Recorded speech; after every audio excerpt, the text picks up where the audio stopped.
आपको पता होगा कि अयोध्या में राम मंदिर बन रहा है और इस देश में तरह तरह की चर्चाएं हो रही हैं, वो अपनी जगह है। दैनिक जागरण का ये राम संवाद आयोजन है, जिसमें इससे हमें कोई लेना देना नहीं है कि इस देश में उस राम मंदिर, अयोध्या, सनातन, हिंदुत्व, इन मुद्दों पर कौन क्या कह रहा है, क्या चर्चाएं हो रही हैं, क्या उसमें नकारात्मकता है, उस पर हमारा कोई फोकस नहीं है। हम यह बात आपके बीच रखने आए हैं, संवाद करने आए हैं कि अगर किसी व्यक्ति का नाम आप ईश्वर न भी माने तो राम को अगर चरित्र भी मानते हैं, व्यक्ति भी मानते हैं, या वाल्मीकि रामायण या रामचरितमानस का एक पात्र भी अगर आप मानते हैं, चरित्र भी, तो कहीं ना कहीं वो जेहन में सबके बसा हुआ है। और कोई भी व्यक्तित्व, कोई भी व्यक्ति का चरित्र आपके जेहन में ऐसे ही नहीं बसता, कुछ तो उस व्यक्ति का योगदान रहा होगा। हम भगवान माने न माने वो अपनी आस्था का विषय है, लेकिन जब हमारे तन मन में, मस्तिष्क में कहीं ना कहीं किसी व्यक्ति का चेहरा उभरता है, कोई उनकी आकृति उभरती है, कोई श्रद्धा उसके प्रति होता है, तो यूं ही तो नहीं होता। हजारों साल से चला आ रहा है, कब से आ रहा है, कोई उसका ऐतिहासिक तथ्य अपनी जगह है, कितनी वैज्ञानिक प्रमाणिकता है, क्या है। लेकिन जब हम अपने जीवन में भी आप देखते हैं, कोई आपसे गलत भी काम हो जाता है तो आप हाय राम निकालते हैं, हे राम कहते हैं, राम राम करते हैं। तो शुभ हो या शुभ हो, हर जगह कहीं ना कहीं राम आपके जुबान से निकलता है, चाहे आप राम के प्रति जितना भी श्रद्धानवत हो, न हो, श्रद्धा न रखते हो, तब भी। क्योंकि हमारी भारतीय परंपरा में जो है, भारतीय संस्कृति में कहीं ना कहीं राम रचे बसे हुए हैं। और आज अयोध्या में जब राम की प्रतिमा स्थापित की जा रही है, रामलला की, वहां एक भव्य मंदिर बनाया जा रहा है। तमाम संप्रदाय के लोग अपने राजनीतिक लाभ के लिए, कुछ लोग भले ही वितंडा खड़ा करें, इस देश में विवाद खड़ा करें हिंदू मुस्लिम का, लेकिन सच तो यही है ना कि आप अयोध्या जाकर के देखिए कि वहां भी मुस्लिम समुदाय कितना सहयोग कर रहा है, इसलिए कि उनकी आजीविका उसी से चलेगी, उनकी दिनचर्या में राम मंदिर शामिल है। इन तमाम चीजों के बीच हमारा प्रश्न यह है दैनिक जागरण की तरफ से, जब हम आयोजन करने निकले हैं, तो कि राम का युवा स्वरूप जो रहा है, राम जब युवा होंगे तो उन्होंने ऐसा क्या किया, या राम का पूरा चरित्र जो है, राम वांग में जितना भी आपने पढ़ा हो, चाहे रामचरितमानस पढ़े, चाहे वाल्मीकि रामायण पढ़े, चाहे मैथिली शरण गुप्त की कविता पढ़े, या कहीं भी राम के बारे में जो भी आपने पढ़ा, उससे युवाओं को सीखने के लिए क्या मिलता है। मूल उद्देश्य इस आयोजन का, राम संवाद का, हमारा यही है कि उससे युवा कितने प्रेरित होते हैं, कितना सीखते हैं। तो अगर हम राम के जन्म से लेकर के और उनके भगवान बन जाने तक की स्थिति का अगर आप विश्लेषण करते हैं, तो आप देखेंगे कि उनमें गुण बहुत सारा है। और आप एक बात यह भी कही जा सकती है कि मनुष्य ने जितना सपना देखा, अच्छा सपना, सुंदर सपना, आप अपने बारे में देखते हैं कि मैं कल डॉक्टर बनूं, इंजीनियर बनूं, कलेक्टर बनूंगा, मैं ये करूंगा, मैं वो करूंगा। तमाम स्वप्न जितने हमने देखे आज तक, पूरी मनुष्य जाति ने देखा, उसमें सबसे सुंदर स्वप्न राम के बारे में है। और यह एक ऐसा स्वप्न है जो न कभी पूरा हुआ था और न कभी पूरा होगा आने वाले समय में। राम कोई बन नहीं सकता।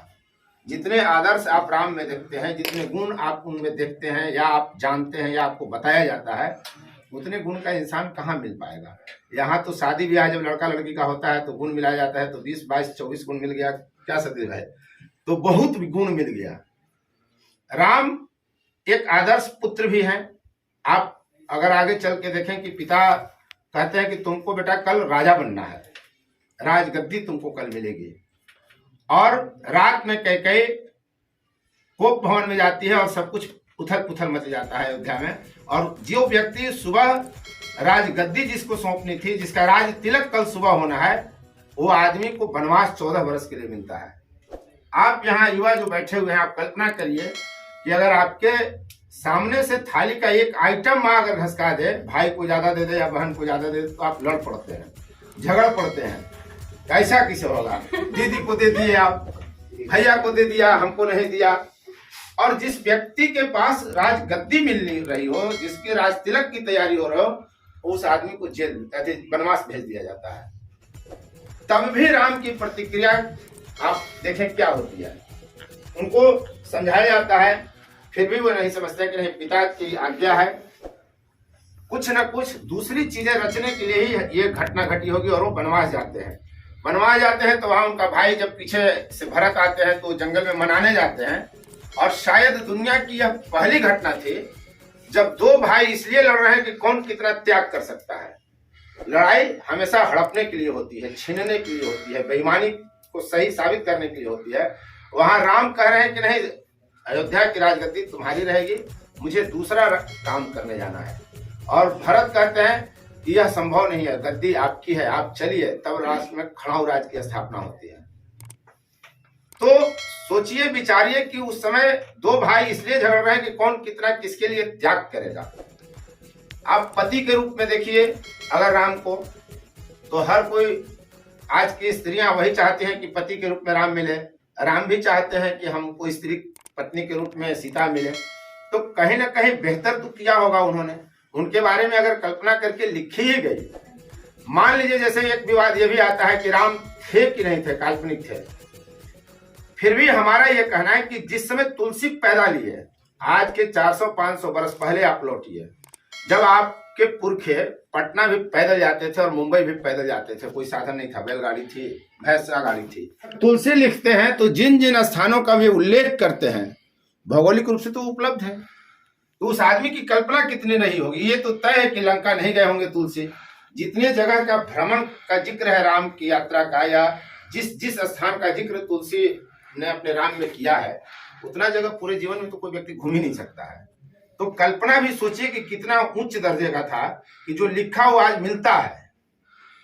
किष्किंधा कहाँ है, कैकेयी का मैका कहाँ है, तो फलाने का ससुराल कहाँ है।